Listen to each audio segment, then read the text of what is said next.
Hey YouTube, this is Redneck Reef Junkie here. Just got my new Reef Octopus XS-200 skimmer in, and I got it all assembled and everything, and I wanted to kind of just do a quick little review on it.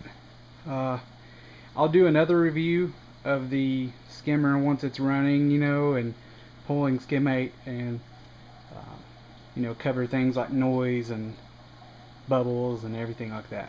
So here's the skimmer.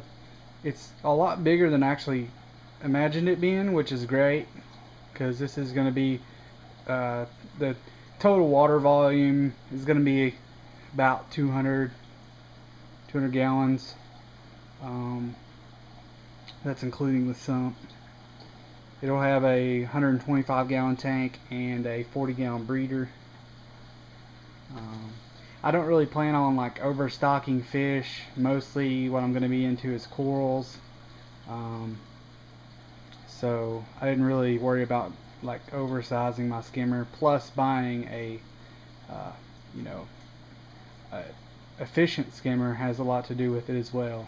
If you bought a cheap skimmer or a non-efficient skimmer that was rated for twice your tank, you might be pulling out as much as if you bought one that was a better quality and efficiency that was rated for your tank. But that's all just a matter of opinions anyway. Hopefully this skimmer should be, I think it'll be able to keep up with my load, but we will see. I can always upgrade, but I don't believe I'll have to. Here's the skimmer cup. It's huge. I'm guessing it would hold probably at least a liter of skimmate in there, which I'll probably be using a drain eventually. Let me give you some measurements on the skimmer here. The overall in-sump height of the skimmer is about 23 1/8 inch. You're going to need 24 inches to remove the skimmer cup. One thing I like about it is this cup here, you just lift it off.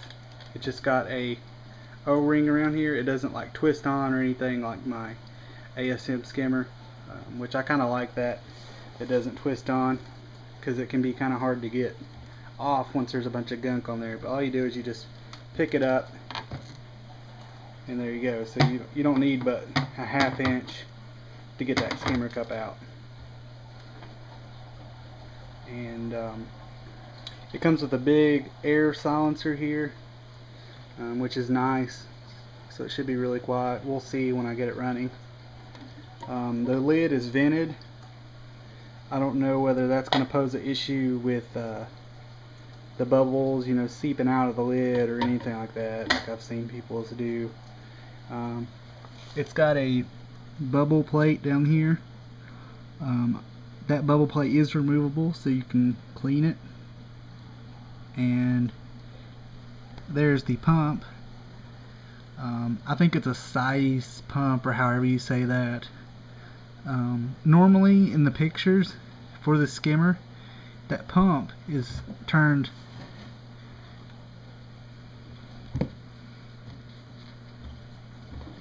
like this, and there's nothing wrong with that, but I'm going to actually run it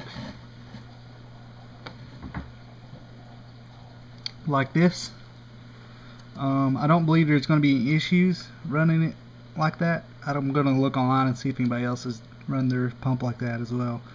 I think they just show it like that because it saves space, especially if it was turned around 180 degrees from where it's at now. The reason I'm going to run it like this is because I'm going to use a biopellet reactor, and I want to be able to direct the water flow, or the effluent from my biopellet reactor into the intake of this venturi here.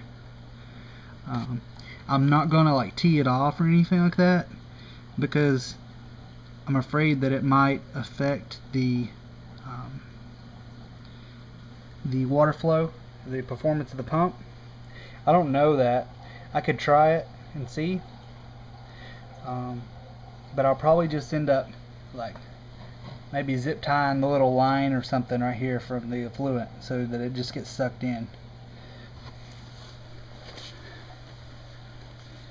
I believe I've already gave a tour of the sump, but just in case, I can't remember if I covered everything or not, just in case, I drilled they're like 3.5 inch holes, and then they're a 4-inch filter sock fits in there perfectly. It doesn't actually go all the way up to the top of the plastic ring of the filter sock, which I believe is going to be okay. I couldn't find a hole saw that wasn't going to be too big, that would actually fit, you know, right. And it actually fits really snug. You have to push it down in there, you know, pretty hard for it, and there's no way that enough water is going to get around there for it to cause any problems. The water will just simply rise up and go into the sock. It's also real easy to remove it this way too, because not all of them have this little handle there so you can pull up, and you just lift the sock out like that. My return lines or drain lines are going to be going in here. I'll have two 2-inch drains and one 1.5 inch drain. I have a probe holder that I built, and I'm going to glue it back here behind the skimmer. The skimmer will sit somewhat the way it is right now. It will have another 90-degree elbow and return the water down like this so that it doesn't splash.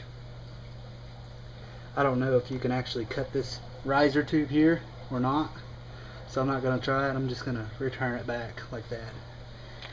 And then I built a high flow bubble wall here. Has like 4 chambers to it, and the last one is lifted off of the bottom of the sump floor, and the middle one there, this one, is 2. And then I've got the sump drilled for my external return pump, which is going to be this guy right here, which is a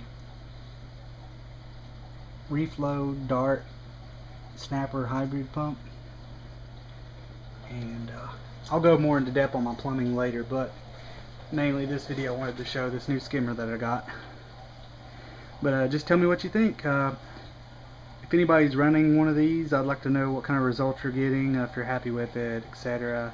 I will let you know in a further video down the road how it's working for me.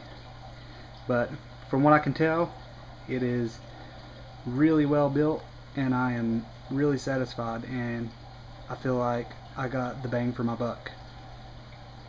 But that's all I have for today. Thanks.